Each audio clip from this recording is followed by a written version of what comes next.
दोस्तों इस वीडियो में हम टाइम नहीं बल्कि माइंड मैनेजमेंट के बारे में बात करेंगे। ये एक बहुत ही ज़रूरी चीज़ है। जैसे कि आपका जो दिमाग होता है ना, जैसे ही कोई परीक्षा थोड़ी सी पोस्टपोन होती है तो वो आपको इस प्रकार के सिग्नल देने लगता है, मानो कि आप जीत गए, मानो कि आगे खतरा टल गया, मानो कि पूरी लड़ाई आपके कब्जे में आ गई, या फिर यूं कि ये जश्न मनाने का दिन है। और आपको ये लगता है ना, आपका मन आपसे ये कहता है कि चलो छोड़ो, सब कुछ बंद करो, अब तो हम इंजॉय करेंगे, मूवी देखेंगे, घूमेंगे, पार्टी अटेम्प्ट करेंगे। लेकिन होता क्या है, कभी कभी ना आपका जो दुश्मन है अगर आपकी आंखों से ओझल होता है तो इसका मतलब ये नहीं है कि वो लौट के नहीं आएगा। नहीं, वो फिर लौट के आएगा और दुगनी ताकत से आप पर आक्रमण करेगा। तो जो टाइम वो ले रहा है ना, वो टाइम आपके लिए बहुत ही क्रूशियल है, बहुत ही इंपॉर्टेंट है। उस दौरान आपको अपने लिए खुद पर काम करना पड़ेगा। आपको इतनी मजबूती हासिल करनी पड़ेगी कि दोबारा से जब आप पर आक्रमण हो तो आप उसका पुरजोर जवाब दे सकें। तो फिलहाल आपके पास 60 दिन बढ़ गए हैं, बस इतनी सी बात है।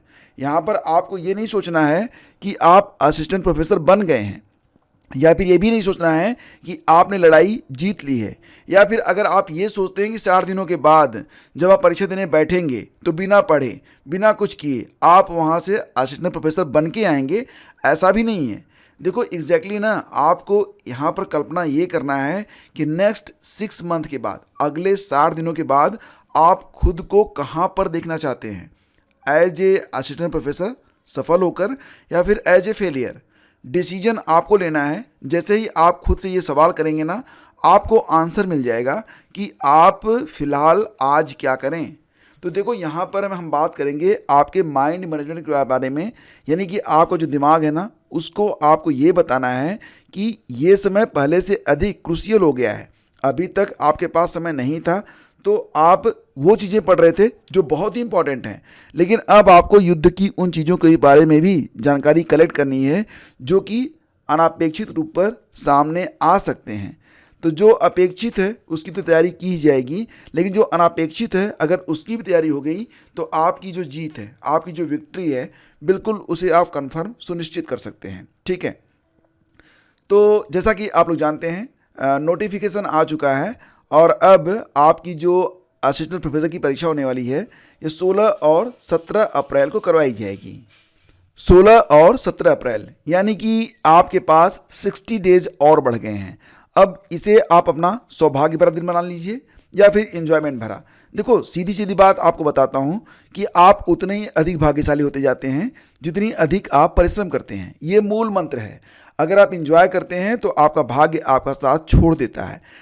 कोई भी जो आज की दुनिया में सफल हुआ है, आप उससे मिल के देखो, उन्होंने आज तक मेहनत नहीं छोड़ी है। आप अमिताभ बच्चन को देखो, उनकी उम्र 80+ हो चुकी है, उसके बावजूद वो केबीसी कर रहे हैं, यानी कि प्रतिदिन वो मेहनत करते हैं। ठीक है, तब वो आज भी फिट हैं। आपका शरीर भी तभी तक आपका साथ देता है जब तक उसे आप टारगेट देते हैं। जिस दिन आप टारगेट देना बंद कर देते हैं उस दिन आपका शरीर शिथिल होना शुरू कर देता है, यानी कि फिर आपका शरीर डाउन होना स्टार्ट हो जाता है। कोई भी बॉडी बिल्डर जिसकी बॉडी को आप बहुत ही सराहनीय मानते हो ना, वो प्रतिदिन अपनी बॉडी को मेंटेन करने के लिए ना प्रतिदिन वो मेहनत करता है। एक बार बॉडी बना के उसने छोड़ दिया तो कुछ दिनों के बाद वो फिर से उसी अवस्था में लौट जाएगा। भारी पेट, पतली टांगे, सूजा हुआ चेहरा, अजीब सा लगेगा ना। तो खुद को अगर इम्प्रूव करना है तो हमें डेली मेहनत करनी पड़ेगी, और अपने शरीर के साथ साथ अपने दिमाग के लिए भी हमें कुछ अच्छे भोजन की व्यवस्था करनी पड़ती है। क्या होता है, देखो मैं आपको बताना चाहूँगा कि जैसे ना, अगर आप सही चीज़ें खाते हो तो आपका शरीर स्वस्थ रहता है। उसी प्रकार से जब आप सही चीज़ें अपने दिमाग में डालते हो ना तो आपका मन स्वस्थ रहता है, और आपका मन ही इस बात का निर्णय करेगा कि आपका आने वाला कल क्या होगा। तो अपने मन को बेहतर करने के लिए उसे अच्छी खुराक दीजिए। यानी कि मैं यहाँ पर कहना चाहूँगा कि कुछ सफल लोगों से मिलिए, कुछ सफल लोगों की जीवनियाँ पढ़िए, कुछ मोटिवेशनल बुक्स पढ़िए। इससे आपकी एनर्जी जो है ना वो मेंटेन रहेगी, वो बनी रहेगी। फिलहाल फ्रेंड्स यहाँ पर बस आपसे ये कहना है कि आपकी परीक्षा में 60 डेज ऐड हो गए हैं, तो आपको 2 महीने का समय और मिल गया है। बस इतनी सी बात है। क्या ये 2 महीने आपको जश्न मनानी चाहिए? जवाब सीधे सीधे आता है नहीं। ये 2 महीने आपको अपने आप को कुछ अधिक परिष्कृत करने का, कुछ और भी बेहतर बनाने के लिए मिल गया है। तो इसे आप अच्छे दिन मान सकते हैं। जैसे कि फ्रेंड्स आप जानते हैं कि आप असिस्टेंट प्रोफेसर अगर बनना चाहते हैं तो आपको दो चीज़ों पर यहाँ पर फोकस करना पड़ेगा। सबसे पहले तो आप अपना जीएस तैयार करें, दूसरी बात सब्जेक्ट। अगर जीएस के बारे में बात करें फ्रेंड्स तो जीएस से आपको एग्जाम में कितने प्रश्न मिलेंगे? जीएस से आपको 30 प्रश्न मिलेंगे और सब्जेक्ट से आपको 70 प्रश्न मिलेंगे। यानी कि जीएस 60 नंबर का और सब्जेक्ट आपका 140 नंबर का, टोटल 200 की आपकी जो है रिटन एग्जाम करवाई जाएगी, लिखित परीक्षा जो है वो करवाई जाएगी। लेकिन यहीं पर मामला रुकता नहीं है, आगे आपका इंटरव्यू भी होगा, यानी कि पर्सनालिटी टेस्ट जो कि 30 नंबर का होता है। और जब आपकी फाइनल मेरिट आएगी ना, ये 230 नंबर पर आएगी, तो सबसे अधिक अंक जो लेकर आएगा उसका चयन सबसे पहले और उसकी मनपसंद जगह पर होगा। अगर आपका अंक कम रहा तो हो सकता है कि ऐसा महाविद्यालय आपको मिल जाए जहां मतलब फैसिलिटीज़ बहुत कम हो, आपको रहने का मन ना करे। तो यहाँ पर ना टॉप 10 में रहना ही बेहतर होगा। अगर आप चाहते हो कि अच्छे शहर में आप रहो, अच्छे शहर के करीब आप रहो, तो बेहतर होगा, या फिर जो आपकी चॉइस हो।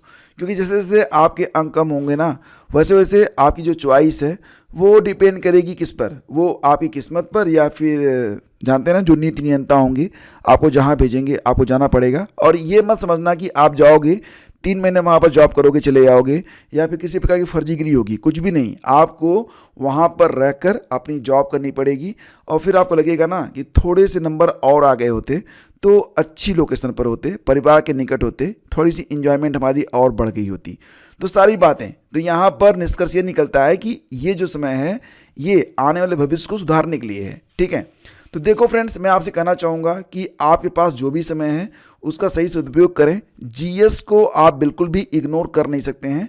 जीएस को अगर आप देखेंगे ना तो इसमें कुल मिला के 7 इकाइयाँ हैं। ठीक है, तो सबसे पहले तो आपको ये बता दें कि इसमें जो समसामयिक मुद्दे हैं, करंट अफेयर है, इसमें राष्ट्रीय और अंतर्राष्ट्रीय जो प्रमुख घटनाएं और मुद्दे हैं, देखो ये ना सारी बात को एक साथ कवर कर लेता है। यानी कि आपको सब कुछ पढ़ना है, यहाँ पर कोई भी टॉपिक वाइज आपको करना ही पढ़ना है। करंट में जो कुछ भी आएगा, जो महत्वपूर्ण है, जो दुनिया में घट रहा है, सारी चीज़ें आपके सिलेबस में हैं। हाँ, जो लोग यानी कि पर्सनैलिटी इन न्यूज़, प्रमुख व्यक्तित्व, खेल समाचार, विज्ञान के क्षेत्र में नवीनतम शोध, ये कुछ बहुत ही इंपॉर्टेंट यहाँ पर टॉपिक होंगे जो कि आपको फोकस में रखने हैं, लेकिन पढ़ना सब कुछ है। इसके बाद आता है आपका टीचिंग एंड रिसर्च एप्टीट्यूड। ये देखो मैंने पूरी चीज़ आपको पढ़ा रखी है, यहाँ पर आपको बहुत अधिक परेशान नहीं होना है। यहाँ से सेलेक्टेड क्वेश्चन ही आते हैं, कुछ थियरी हैं, कुछ थिंकर्स हैं, कुछ रूल्स हैं, और बस यहीं से आपके क्वेश्चन बन जाते हैं। तो सारी चीज़ें मैंने आपको बता रखी हैं। यहाँ पर करंट की क्लासेस आपकी लगातार चलाई जा रही हैं। करंट कब तक का पढ़ना है, क्योंकि अब ये जो आपकी परीक्षा है ये अप्रैल में होने जा रही है ना, तो आपको मार्च तक का जो करंट है ये कंप्लीट करना पड़ेगा। तो मार्च तक के लिए देखो मैं आपको रेगुलर 30 प्रश्नों का करंट अफेयर का ना टेस्ट करवाऊंगा, तो वो आप ज्वाइन कर लेना। आपको कई सारे प्रश्न, या हो सकता है कि कंप्लीट प्रश्न ही आपको इसी टेस्ट से मिल जाएं, बशर्ते कि आप 30 मिनट का ये टेस्ट 15-20 मिनट का रहेगा, इसको आप ज़रूर पूरा करें। यहाँ पर मैं करंट के सारे वो टॉपिक भी आपको करवा दूंगा जो कि आपकी सिलेबस में है। ठीक है, शिक्षण और शोध आवृत्ति जो है, रिसर्च एंड टीचिंग एप्टीट्यूड, इस पर आपकी जो क्लासेज हैं हो चुकी हैं और कुछ एमसीक्यूज भी मैंने करवाए हुए हैं। सूचना और संचार प्रौद्योगिकी, ये भी आपकी क्लास हो चुकी है, ये भी पढ़ाई जा चुकी है। इस पर जो एमसीक्यूज बन सकते हैं वो भी है। कुछ टॉपिक, कुछ प्रश्न छूटे हुए हैं, वो आगे मैं कवर करवा दूंगा। मानव और पर्यावरण, ईवीएस पर आधारित ये जो टॉपिक है ये भी पढ़ाया जा चुका है, और यहाँ पर जो प्रश्न बन सकते हैं उस पर टेस्ट भी आपको लगवा चुके हैं। कुछ चीज़ें आगे आपको अभी मिलेंगी। साथ ही साथ इतिहास और भूगोल, ये टॉपिक अब स्टार्ट होगा। यहाँ से मैं आपको भारतीय इतिहास और भूगोल की थियरी की क्लासेस प्लस आपकी जो टेस्ट सीरीज है, दोनों आपको हम प्रोवाइड करेंगे। देखो सारी चीज़ें ना बिल्कुल फ्री में होने वाली हैं। ठीक है, यहाँ पर आपको कोई भी पैसा नहीं देना है, और मेरा उद्देश्य भी यही है कि जो कुछ भी रहे बिल्कुल ओपन रहे, सभी के लिए रहे। हाँ, आपका समर्थन चाहिए होगा। आप अगर इसे लाइक और शेयर करेंगे, चैनल पर सब्सक्राइब करेंगे, यानी कि व्यूज़, इसी से मुझे मिलेगा मोटिवेशन। ठीक है, अदरवाइज ये कोर्सेज पेड हो जाएंगे और फिर वही होगा कि जो लोग पैसा देंगे वही पढ़ेंगे। तो डिपेंड करता है कि आप इसे कितना अपना समर्थन देते हैं।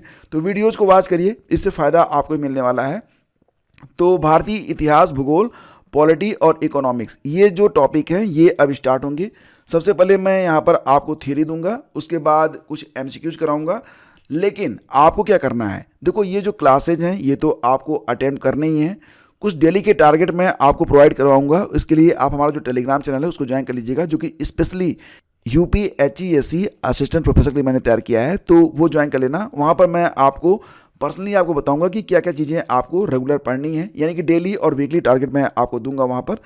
अब इसके अलावा अगर देखेंगे तो अगले जो 50 दिन है, जो कि बहुत ही क्रूशियल है, इसमें आपको कितना टाइम देना है आपकी जो है स्टडी में। देखो GS के लिए अगर आप मेरी जो क्लासेज है वो तो देखनी है आपको, ठीक है, लेकिन इसके अलावा प्रतिदिन 2 घंटे GS आपको खुद पढ़ना पड़ेगा। और ये जो GS है ना, वो टॉपिक वाइज आप पढ़ते जाइएगा, मैं आपको टॉपिक बताता जाऊंगा, आप सारे टॉपिक कवर कर लीजिएगा। कहाँ से कवर करना है ये भी मैं आपको बता दूंगा, टेलीग्राम पर सारी जानकारी उपलब्ध रहेगी। और एक काम करूंगा ना, इस पर मैं आपको वीडियोस बना के भी उपलब्ध कराऊंगा, ताकि आप समझ सकें कि ये चीज़ें आप सर्च कैसे करेंगे, कौन सी किताबें आपको पढ़नी है, PDF में पढ़नी है या फिर नेट से पढ़नी है या फिर किसी वीडियो से पढ़नी है, ठीक है। और रही बात आपके सब्जेक्ट की, तो देखो फ्रेंड्स, सब्जेक्ट तो बहुत सारे हैं, सारे सब्जेक्ट मैं पढ़ा नहीं सकता हूँ और मैं अकेला ही यहाँ पर पढ़ाता हूँ सारी चीज़ें, तो यहाँ पर मैंने कोई टीचर वगैरह रखा हुआ नहीं है। और आपसे भी ये कहना चाहूँगा ना कि सब्जेक्ट आप खुद पढ़ लो, सब्जेक्ट आसानी से आप पढ़ सकते हो, कोई दिक्कत आपको होने वाली नहीं है। हाँ, आप ये देख लो ना कि आपका जो सब्जेक्ट है, जो आपका सिलेबस है, उसे कितने टाइम में आप पूरा कर सकते हैं। आप अगले 50 दिनों में अगर आपको लगता है कि 2 घंटे पर डे पढ़ेंगे तो भी पूरा हो जाएगा, तो आप 2 घंटे पढ़िए, अदरवाइज आप 3 घंटे पढ़िए, 4 घंटे पढ़िए, 5 घंटे पढ़िए, लेकिन अगले 50 दिनों में आपका जो सिलेबस है ना, वो किताब पूरी होनी चाहिए। और जब आप किताब पढ़ेंगे तो इसका मेथड भी मैं आपको बताऊंगा, ताकि आपको किताब पढ़ने का समय भी कम लगे और पूरा फ़ायदा भी आप उठा सकें। यानी कि अगले 50 दिनों में आपका जो सब्जेक्ट है वो कैसे आप अच्छे से तैयार कर पाएंगे, कोई भी सब्जेक्ट होगा, इस पर एक वीडियो बना के मैं आपको देने वाला हूँ, तो जल्दी ये वीडियोज़ भी आ जाएंगे, ठीक है। इसके बाद बात करते हैं फ्रेंड्स, तो देखो डेली 1 घंटा रिवीजन का पर डे आपको देना पड़ेगा। पूरे दिन में जो कुछ भी आपने पढ़ा है उसे कहीं पर लिखना पड़ेगा और उसको सोने से पहले उसका रिवीजन मस्ट है। साथ ही साथ सप्ताह में 1 दिन आपको अपना टोटल डे रिवीजन डे होगा। उस दिन आप नया कुछ भी नहीं पढ़ेंगे, पूरे सप्ताह में आपने जो कुछ पढ़ा हुआ है तो उसके मुताबिक आप उसका रिवीजन करेंगे। सारी स्ट्रेटजी मैं आपसे शेयर करूंगा आने वाले दिनों में। तो फ्रेंड्स, हमारा यहाँ पर प्रयास ये है, क्योंकि आपकी जो परीक्षा है यह 16 अप्रैल को होने वाली है, तो 25 मार्च तक आपका जो पूरा सिलेबस है GS प्लस सब्जेक्ट ये पूरा होना चाहिए। और 25 मार्च के बाद आपकी स्ट्रेटजी क्या होगी, आपकी रणनीति क्या होगी, इस पर चर्चा हम 25 मार्च को ही करेंगे, या फिर 20 से 25 मार्च के बीच में आपको बताएंगे कि अब आपकी पढ़ाई आगे कैसे बढ़नी चाहिए। तो फिलहाल यहाँ पर आपको जो काउंटडाउन है ये स्टार्ट हो चुका है। अभी बैठना नहीं है, अभी कहाँ आराम बदा, यह मूक निमंत्रण छलना है, अरे अभी तो मीलो मुझको चलना है। तो फ्रेंड्स, उम्मीद करता हूँ कि ये सेशन आपको पसंद आया होगा। लाइक और शेयर कर दीजिएगा, पहली बार आए हैं तो सब्सक्राइब कर लीजिएगा, टेलीग्राम से जुड़ जाइएगा, लिंक आपको डिस्क्रिप्शन में आपको दे रहा हूँ। शेष अगले वीडियो में। Have a great day.